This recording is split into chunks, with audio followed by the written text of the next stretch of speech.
Today we'll be performing a knee examination. This examination will consist of assessment of posture, functional tests, observation, clearing tests, palpation, range of motion, strength, joint play, and special tests. In this video, we'll focus on general observation and posture examination. Before we proceed to a full in-depth examination, we always assess our patient for any obvious deformity or malalignment. When examining a general posture, we can start either from head to toe or from toe all the way up to the head. We will examine our patient from front or anterior side, posteriorly, and from both sides.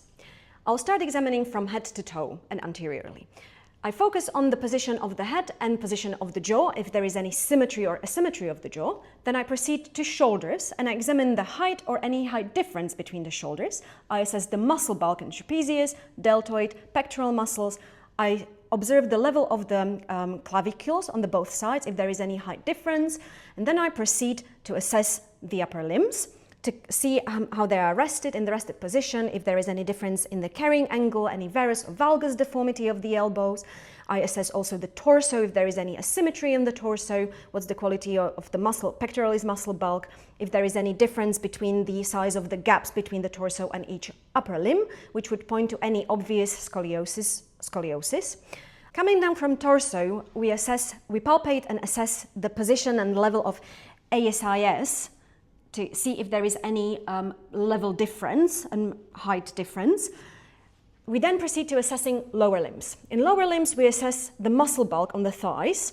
Coming down to knees, we palpate and assess the level and the symmetry of the kneecaps or patella. If there is any height difference, if any of them is higher than the other one, or if there is any inward or outward rotation of the kneecap. We then assess the position of the tibia on both sides. Coming to assessing the feet, we assess the position of the feet, if there is any supination or pronation, or flattening or high arch of the foot, and also position of the toes. I can see that John's feet are slightly externally rotated. After I assess my patient from the anterior side, I start assessing my patient from the lateral side. For this assessment, I can use an imaginary plumb line, which is a line straight from the ceiling going through the external auditory meatus, through AC joint, crater trochanter, knee joint, and the medial lateral malleolus. In this position, I can assess if there is any obvious head tilt either forward or backwards, if there is any if the shoulders are rounded to the front, if there is any obvious kyphosis, if there is any obvious lordosis, if there is any obvious pelvic tilt, and also if there is any obvious hyperextension of the knees. Once done that, I can assess my patient from the posterior side. Here again, I'll start with assessing the position of the head, and the anatomical point in this position, or in this side, are the mastoid processes. Again, I palpate them and assess if they're at the same level, at the same height. Again, I'll assess the position and symmetry of the shoulders, muscle bulk. I proceed then to palpate and assess the level of both scapula. If there is any obvious scapular winging, inferior poles of the scapula. Again, what's the symmetry of the torso? Going down to the pelvis, I'll palpate the PSIS and assess the level and the symmetry of the position of the PSIS.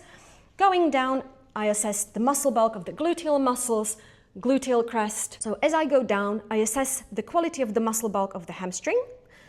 I'll come down to the posterior part of the knee, which is a popliteal joint line. Again, assess the level and symmetry of the popliteal joint line.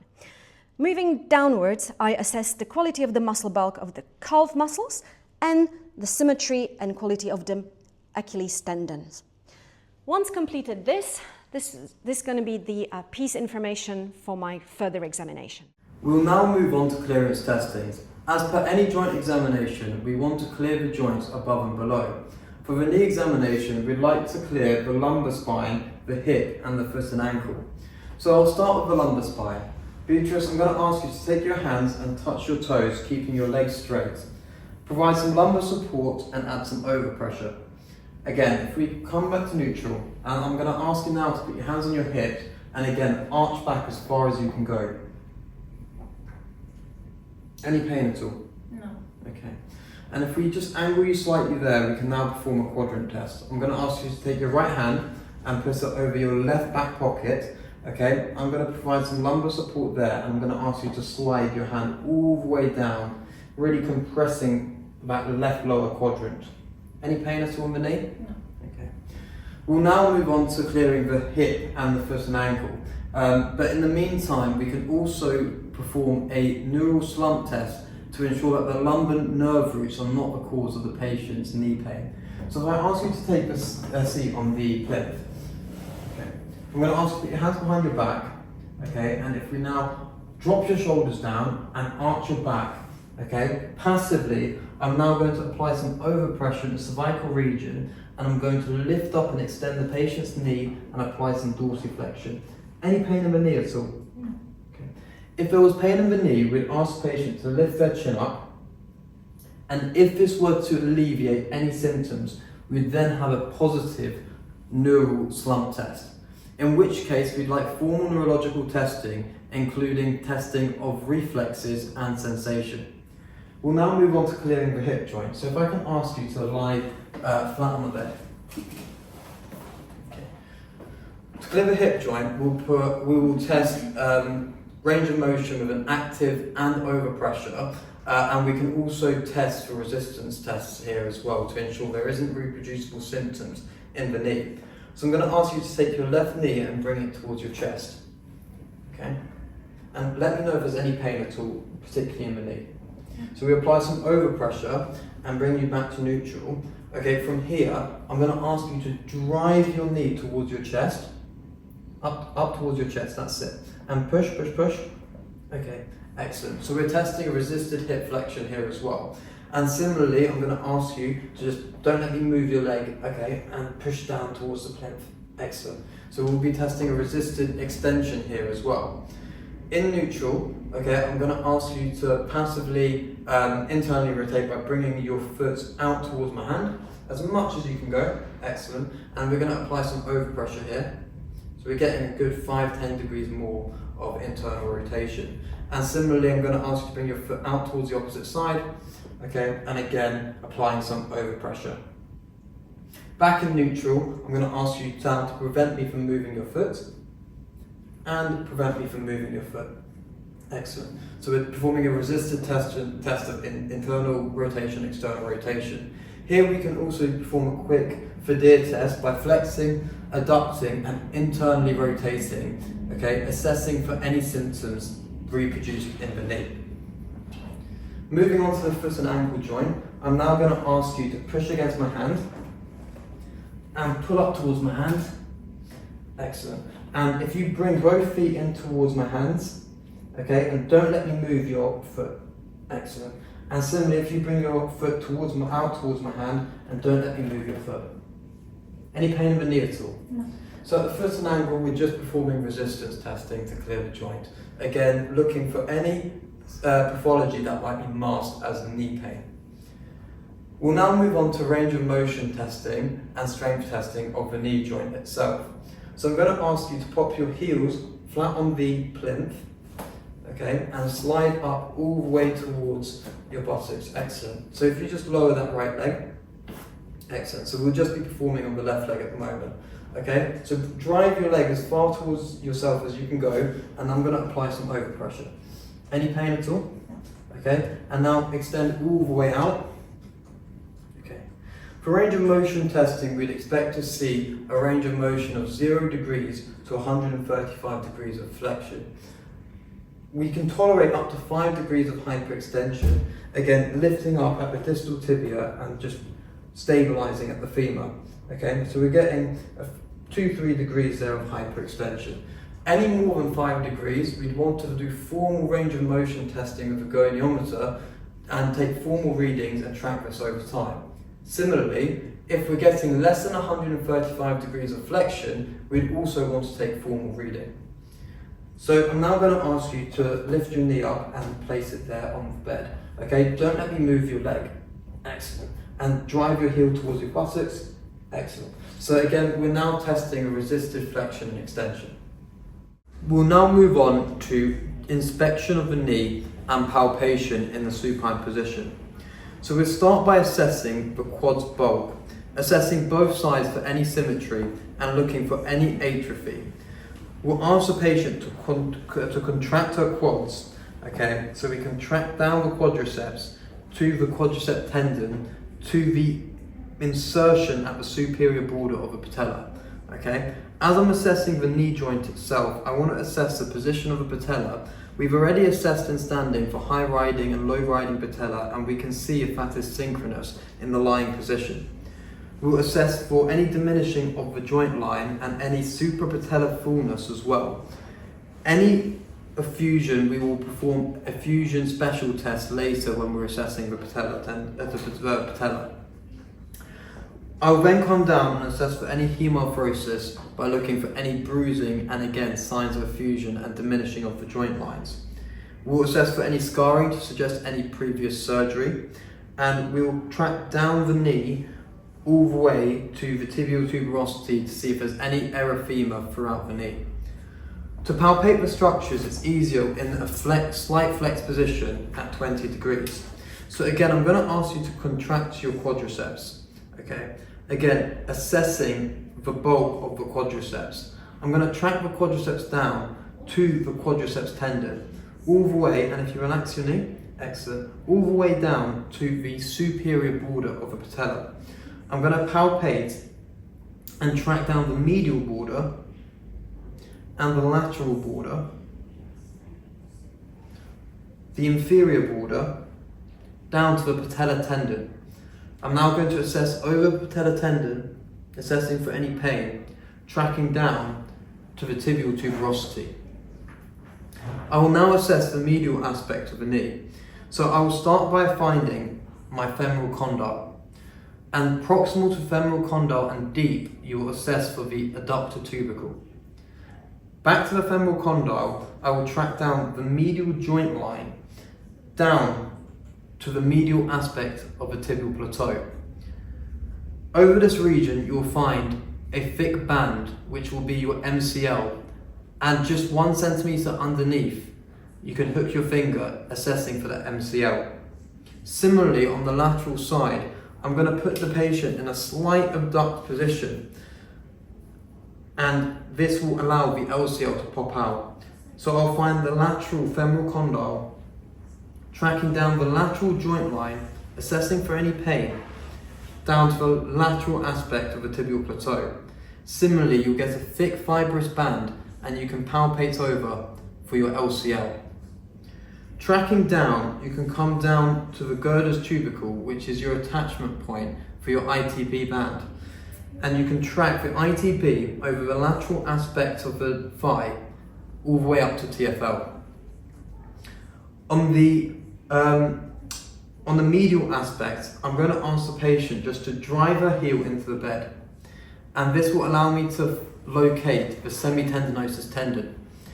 Just anterior to the semitendinosus tendon, you will find your pes anseri, which consists of the sartorius, gracilis, and the semitendinosus. And we can track this down all the way to the attachment, just medial to the tibial tuberosity. Any pain at all? No. Excellent. And also on the medial aspect, we want to assess for our medial patellofemoral ligament, the MPFL. So we'll find the medial border of the patella and find the femoral condyle, and we'll track across, and again you should feel a band which will be your MPFL, assessing for any pain. I'm going to put the patient in a slight flex position so I can feel for the fibular head and the superior tibial fibular joint. So assessing over the lateral aspect, I'll find the fibular head, assessing for any glide of the joint, and ideally you'd like to assess by comparing to both sides. Just posterior to the fibular head, you can track round and feel the popliteus tendon. We will now assess for knee effusion. We can perform two different tests to assess for effusion, the patella tap test and the patella sweep test. To perform the patella sweep test, we'll have the patient in supine with the knee extended. We'll perform a couple of sweeps over the medial side of the knee, with a large sweep into the lateral compartment and we're assessing for any fluid movement and a rush of fluid back into the medial joint line. To perform the patella tap test, we're going to milk fluid from the thigh compartment, compressing both the medial and lateral thigh compartment 3 times, holding fluid in the joint. And we're then going to press over the patella, assessing for patella bounce. A positive test would have increased bounce and diminishing of the joint lines. To assess for patella mobility as well as patella instability, we're going to perform a couple of tests. The first will be generalized joint play of the patella.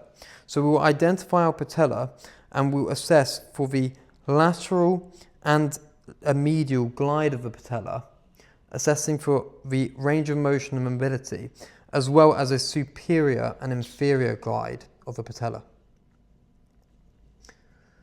Similarly, we'll perform now a test for instability. So we'll test for the lateral apprehension test. So we'll start by identifying the lateral border of the patella and pushing the patella medially, okay?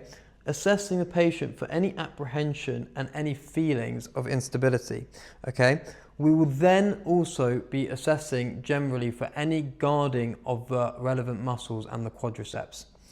Similarly, we will also move the patella from the medial joint line, pushing laterally. Again, assessing for any guarding of a muscle and looking at the patient's face for any signs of apprehension. We can then move on to assess patella instability by assessing the J sign. I'm going to ask you to sit on the edge of the bed now, please. To assess for patella instability, we can also assess for the J sign. We can ask the patient in a seated position to extend her right knee. We're looking for tracking of the patella.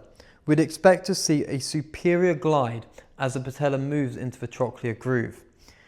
If we were to see some maltracking of the patella with lateral and medial deviations in the movement of a J, this would be a positive J sign suggesting instability. We can also assess both sides by looking at the left side to assess the normal movement of the patella. We'll now be assessing for anterior knee pain. There are 5 main differentials which we will bear in mind when performing the following examinations. This includes fat pad impingement, patella tendinopathy, patellofemoral pain syndrome, chondromalacia patella, and iliotibial band syndrome. We'll start with a compression test of the patella. We'll have the patient lying in supine with the knee extended. We identify the borders of the patella, and we are simply compressing the patella down into the trochlear groove. Eliciting any pain would be a positive finding which would suggest some inflammation between the patella and the femur inside the trochlear groove.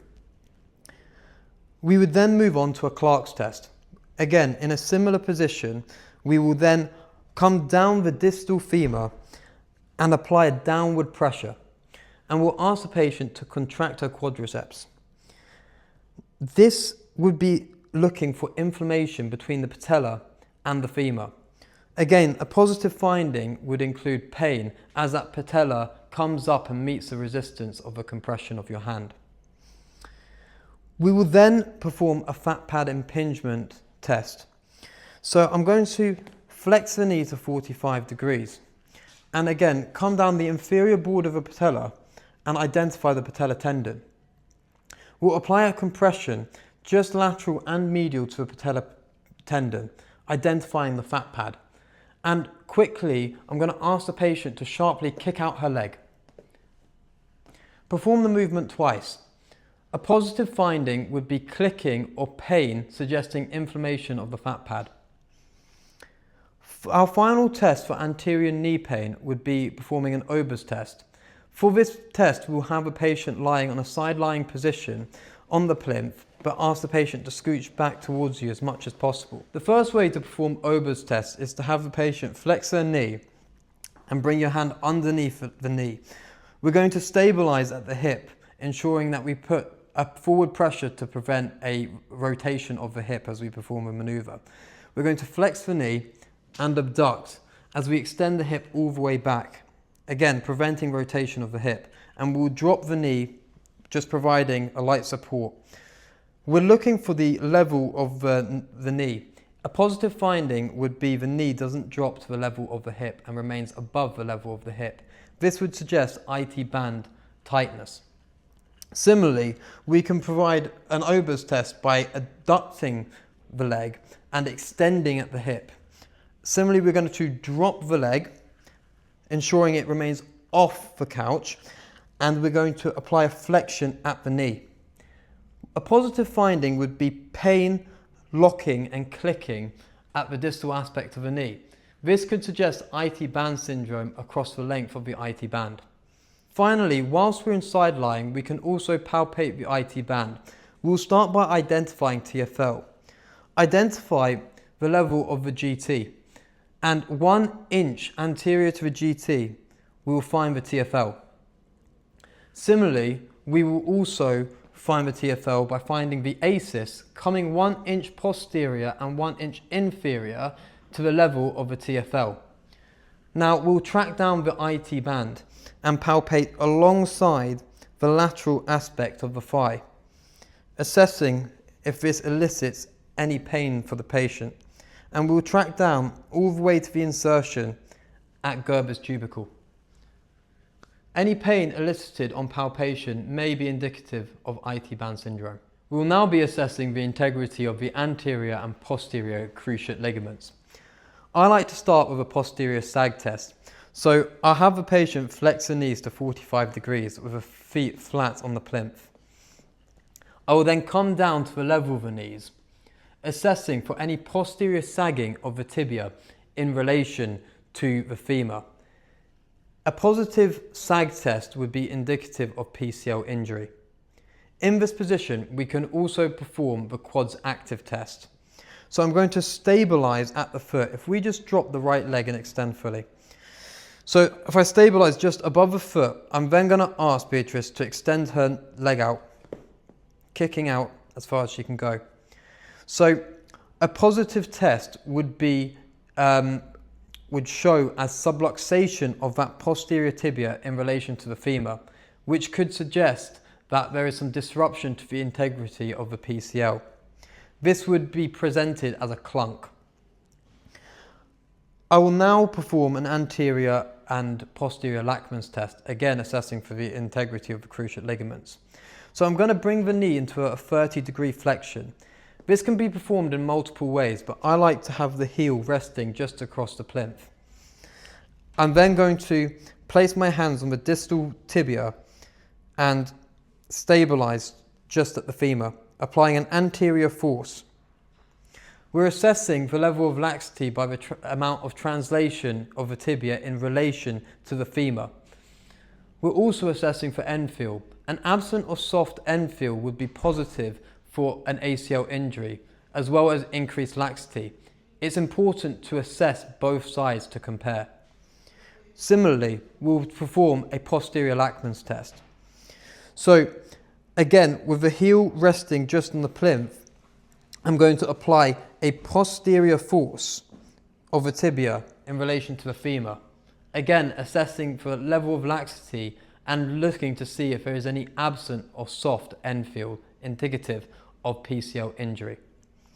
Finally, I can assess these structures with an anterior and posterior draw test. So I have the patient flex the knee to 45 degrees. I'm just going to perch at the end of the foot. So I'm going to sit on your foot now. With both hands just at the posterior tibia, I'm then going to apply an anterior translation force with my thumbs on the anterior joint line. So again, we're assessing the laxity by the amount of movement comparing to both sides. We're also assessing for the end feel, which would be absent or soft in the case of a ACL injury. Similarly, to assess the integrity of the PCL, we're going to apply a posterior translation of the tibia in relation to the femur. Positive findings would also be an absent or soft end field as well as increased laxity. I'll now be assessing the integrity of the medial and lateral cruciate ligaments by performing a Valgus and Varus stress test. I will start by trapping the patient's lower leg just under my arm and applying my hands just over the proximal tibia At 0 degrees with the knees fully extended and my thumbs over the anterior joint line, I'm going to apply a valgus force. I'm going to ensure that I'm not rotating the femur and applying a valgus force through the femur, ensuring it remains through the tibia. I'm going to also test this maneuver at 30 degrees. This will be testing for the deep fibers of the MCL. So similarly, trap the foot and also ensure that you're applying a valgus stress just along the tibia with a slight external rotation of the tibia in relation to the femur to stretch the deep fibers of the MCL. To apply a Varus stress, again with similar handling, we're going to also ensure that we're applying just that force through the joint line and not through the femur. Positive findings on both tests would present as increased laxity and pain, which would be positive in patients with MCL or LCL injury respectively. Always be sure to compare to both sides. We'll now perform our meniscal provocation test. We'll start with Thessaly's test. We will ask the patient to stand on the affected side and we'll ask them to bend the knee to around 30 degrees of knee flexion. Providing some support, we will passively apply an internal and external rotation on the knee, looking for pain and locking as positive findings for meniscal injury. We will also perform this test actively, again in the same position, asking the patient to flex to 30 degrees and rotating their torso as far as they can go on each side. Again, a positive test would be indicative of meniscal injury and would present as pain, locking and clicking. We can also perform Eges test in this position. We're going to start by assessing for the medial meniscal injury. We're going to start by asking the patient to externally rotate by adopting a sumo position and squatting down to 90 degrees of knee flexion. And again, back up. A positive test would also be indicative of meniscal injury by pain, locking and clicking. To perform a lateral meniscus test, we will ask the patient to point their feet inwards, applying as much internal rotation as possible, again performing the deepest squat possible that they can perform. Again, a positive test may be indicative of a lateral meniscal injury and would present as pain, locking and clicking. Our final test will be performed supine on the plinth.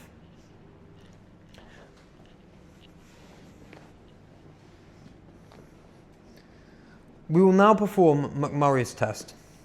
So I'm going to start by handling the leg by supporting at the distal tibia and also applying an external rotation force. I'm going to ensure I'm not applying a valgus varus force and remain an external rotation force of the tibia, compressing through the joint line. I'm going to flex the knee and hip, grinding into an internal rotation force and extending the knee all the way into an internal rotation. Again, from this position, remaining in internal rotation, we're going to also flex the knee and hip, grinding into an external rotation and straightening all the way out. A positive test would be presenting as pain, clicking and locking in the knee, indicative of meniscal injury. We will now be assessing for posterolateral corner injury. In order to do so, we'll perform a dial test. This will require the patient in a prone position. We're going to ask the patient to flex their knees to 30 degrees and we'll be applying an external rotation. Handling wise, I'm going to use an underhand grip just above the malleoli, so I'm ensuring to put an external rotation force through the tibia and not through an eversion of the foot. I will perform this test at 90 degrees as well, applying an external rotation force through the tibia. As I'm checking at 30 and 90 degrees, I'm assessing for an over 10 degree discrepancy of external rotation. At 30 degrees, a positive finding of a discrepancy of more than 10 degrees would be indicative of posterolateral corner injury, whereas at 90 degrees it would be indicative of a posterior cruciate ligament injury. At both, it would be suggestive of both structures being injured, which is often the case.